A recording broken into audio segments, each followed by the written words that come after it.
Нови детали на опозицијската СДСМ за случајот со, како што велат, семејната фирма на директорот на службата за општи и заеднички работи Ивица Томовски, откако денеска од партиското седиште, а повикувајќи се на извори од внатре партиското антикорупцијско тело, обвинија дека по проверените наводи за комуникација и телефонски бројби кои комуницирале со фирмата и телефонскиот број на Томовски, па откако вчера од Бихачка обвинија дека токму оваа фирма добила над 5 милиони евра и над 160 тендери, а најмногу во последните 2 години. И денеска ги повикаа институциите да реагираат. Денеска ќе објавиме уште еден податок, уште еден факт, уште еден доказ.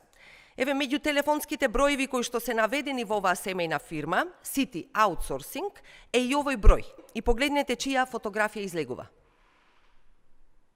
На Ивица Томовски. Не дека ова беше неопходно за да се потврдат семејните врски на Ивица со неговиот татко, ниту пак со неговиот роднина Кутановски, кои се во оваа фирма. Затоа антикорупцијската комисија и јавното обвинителство мора да покренат истрага за конфликт на интереси и за корупција во врвот на власта на Мицкоски. Но ова денеска експресно со реакција се јави и директорот на службата за општи заеднички работи Томовски, кој наведува: "Јас не сум собственик и немам никаква директна врска со споменатата компанија. Досега не чув каков криминал сум направил, ниту пак видов докази за тоа. Во тоа нивно растурање пердови вчера жигосаа уште една домашна компанија која не е моја, а денес јавно го објавија мојот телефонски број, број кој е познат на сите и по кој ме познаваат, кој го имам со години и кој е единствениот број што го поседувам, доделен пред многу години од мојот татко. На истиот тој број можеа да се јават и да се извинат, но тие одбраа да одиме по судски пат. Затоа уште еднаш повторувам, ќе одговараат и следува тужба."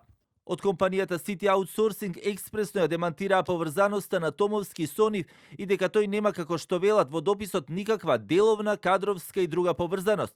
City Outsourcing, како компанија која повеќе години успешно работи на пазарот со над 70 вработени и со целосно редовно подмирување на сите законски обврски кон државата и вработените, изразува длабока загриженост и разочараност од обидите да се наруши угледот и интегритетот на компанијата.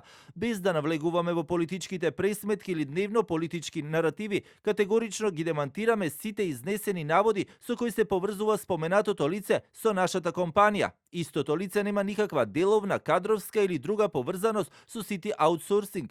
Од основното јавно обвинителство кратко за телевизија 24 само посочија дека доколку има никакви представки поднесени до нив за овој случај ќе известат, но велат ова повеќе е во надлежност на Државната комисија за спречување корупција, од каде пак вчера веќе посочија дека ги следат случувањата и изјавите на сите чинители за наводи за судир на интереси и корупција, и доколку комисијата оцени дека има простор за нејзино постапување, ќе отвори постапка, а исто така и доколку добие пријава.